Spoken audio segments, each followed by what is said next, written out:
Tokrat so se možje lotili zaščite vhoda v kočo, ki ga v zimskih dneh pogosto zamete sneg.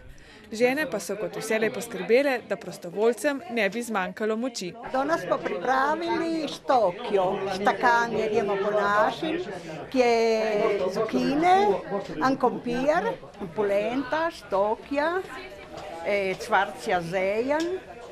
Dopoldan ponavadi njima podelamo nekaj in popoldan naredimo festo, pijemo, jemo, pojemo. Ne?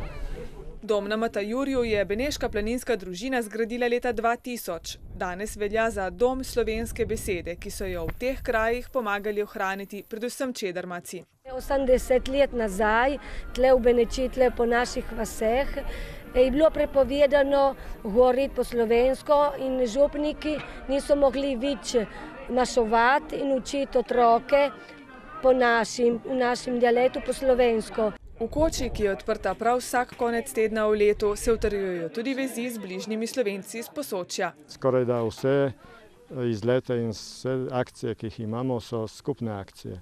Tako da lahko govorimo o Matajurski planinski družini ali pa o Matajurskem planinskem društvu in ne o Kobariškem in Beneškem, ker smo pa čeni in isti.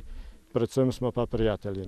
Skupaj so uredili tudi krožno pot okoli Matajurja, ki na 1500 metrih nadmorske višine povezuje 3 občine – Sovodnje, Podbonesec in Kobarid. Slovesno jo bodo otvorili 1. septembra.